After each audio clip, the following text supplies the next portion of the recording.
And after a recent resurgence in good coins and a really old date, we've got this coin. As you can see, it looks really worn. It's got a lot of, corrosion or something like that. Hopefully that'll mean it's really old. Let's flip it over. Hey everybody, how's it going? Christian from Treasure Town here, and I'm really excited. As always, we've got $50 of pennies. That's 5,000 different ones that we're going to be checking through, looking for cool dates that'll fit into our existing Canadian and US date and mint-mark type combination sets. And we've also found things like Civil War tokens, foreign coins, not just from Canada, proofs, errors, and hopefully we could find an Indian head cent. That's still one that I've been on the lookout for. But if you've been following along with the coin roll hunts, they've been really ramping up. They've been insanely good. So I'm hoping to continue some of that today. I'll start by checking for enders, and we'll see what's lying inside the rolls that we want to take out of circulation. And talk about some crazy enders. So the first one is this one, and it's actually kind of in pretty good condition, so we'll definitely be getting something on the AU, BU, it's more of an AU coin side of things. We also have over here a 1953p wheat penny, but check this out.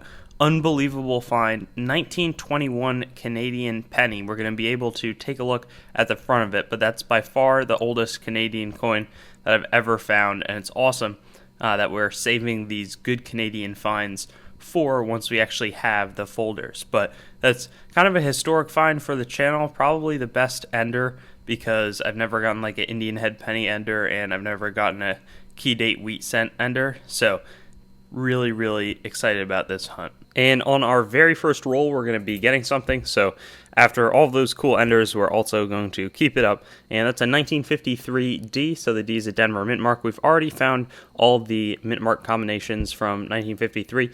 But first roll, Wheatie is always a good sight. And another solid result going to come in 4 rolls later. 1945 is going to be the date. So yeah, keep on going. But that's a really good start here.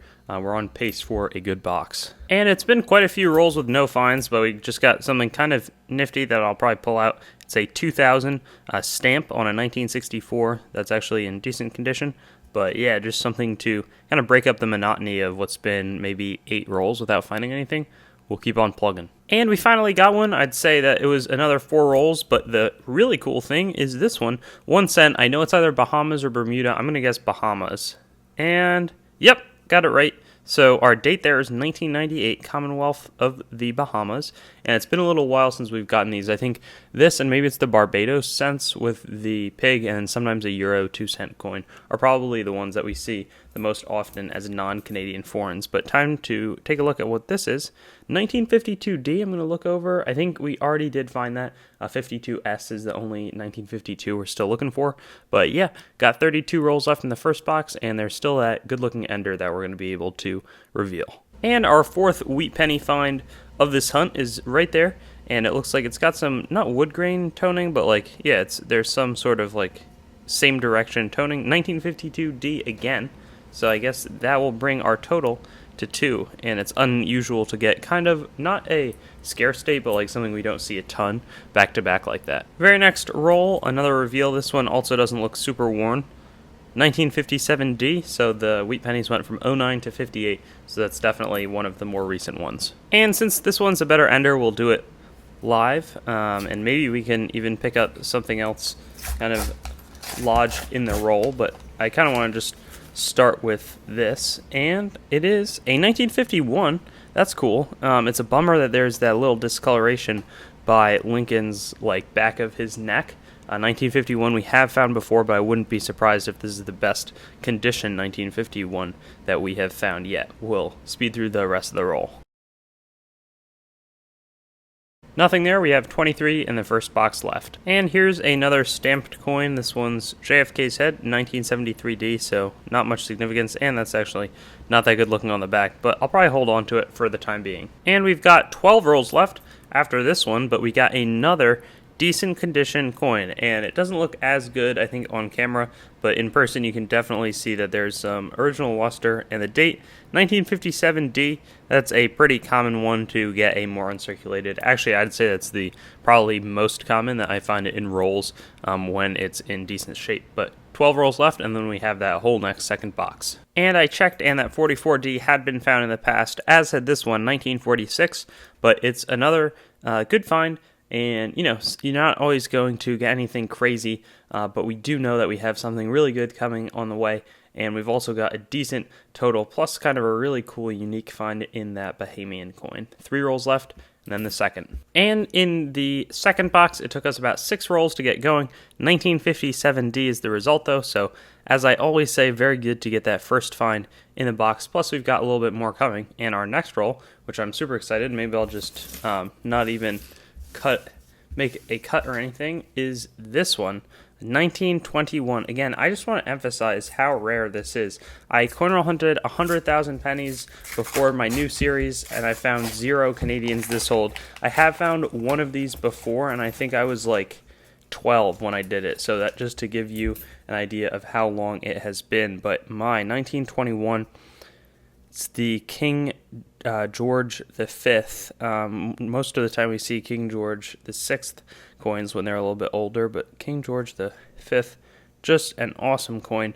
So excited to add that. I think that the Canadian pennies or the small size pennies, I want to say they switched over in like 1920. So that's like finding a 1910 wheat penny, except doing it in Canada, which just, you know, is a lot tougher of a process.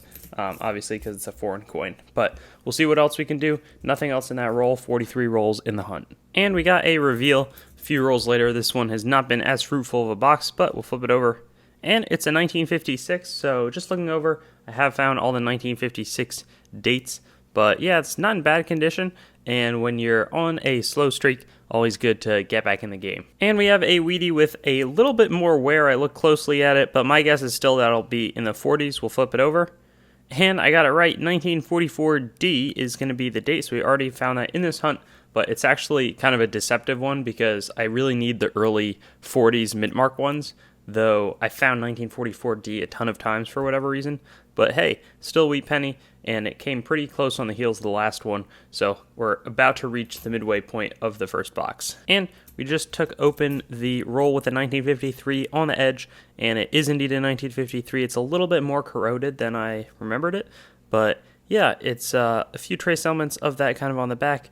Still a good find, though. I'm always happy to get something that's better than the Lincoln Memorial or Lincoln Shield design. And about 3 or 4 more rolls later, we got this one, 1946. I originally saw it laying down there, and I was like, wow, that's super old. Probably going to be a really good find.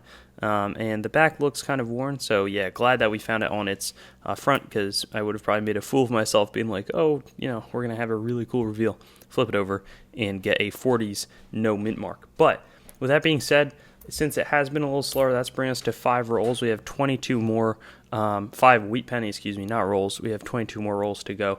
So we're on a pace for like 9. If we could make 10, I'd be really happy. Shortly after, we're going to get another find. This one looks, I don't know, we'll see what it is. 1945 is nothing too wild. But again, whenever I think back, like something like this, where we get a lot of solid finds, like Bahamas, that would be really exciting, but when it's kind of overshadowed by something that you see right off the bat, maybe that's why I'm a little bit less enthusiastic, but we still got a lot of room to get a good find, 19 rolls left. And here is the roll that I've been looking for. So first, let's check that out, 1929, really old find. We have found one of those kind of recently. I think it was in one of the recent hunts. It's really worn, and I don't think that that'll be a new coin, but it's our first pre-1940. And then we also got this 1950D, also another date that we found in the past, but that's 2 wheat pennies in one roll. And then on top of that, we have this reveal. So we'll see what it is. 1944 is going to be the answer, but now we're up to 9 wheat pennies in this box, which I said we were on pace for. Like with 22 rolls to go, we've hit that with 16 rolls to go. So at this point, we're going to see how far we can take this box in terms of getting a ton of Wheaties. Something like 7 rolls went by, and we found another reveal. We'll check it out. 1956D.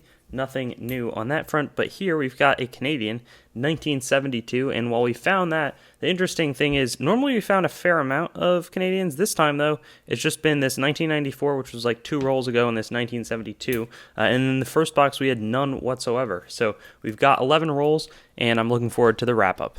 And after a recent resurgence in good coins and a really old date, we've got this coin.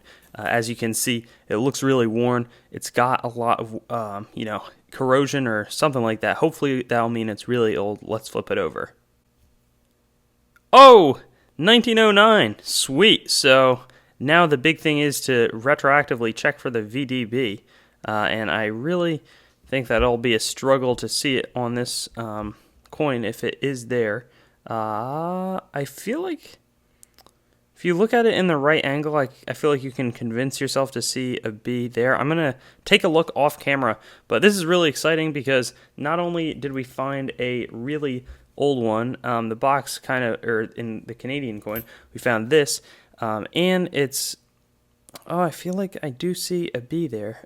So I'm going to take a closer look and a V maybe right there, but it could be just wishful thinking, which is probably the case. I'll analyze it and get back to you.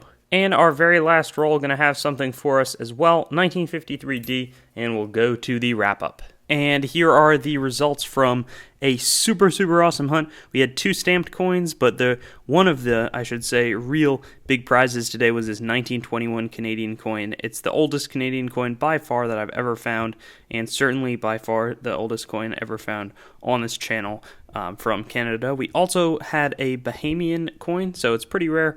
I think I did some calculation, and it's like 1 in 2 hunts. I get a 9 non-Canadian foreign, but it's been a little less recent than that recently. We also had 14 finds from the 1950s in terms of wheat pennies, including a pretty good condition 1951, and then a slightly less but still pretty good condition 1957D. It was 24 wheat pennies in total. There were a smattering of finds, 8 of them total from the 40s, and then we had 2 awesome older finds. Both have kind of a similar affect on the coins, except in 1909, that one is a little bit more further along in the stage. It's definitely not a VDB.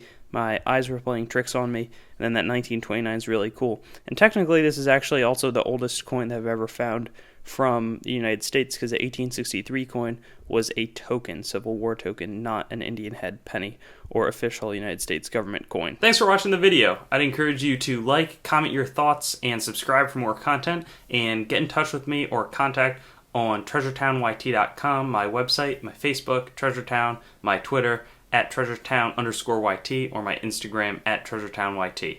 Looking forward to seeing you on some of my other videos.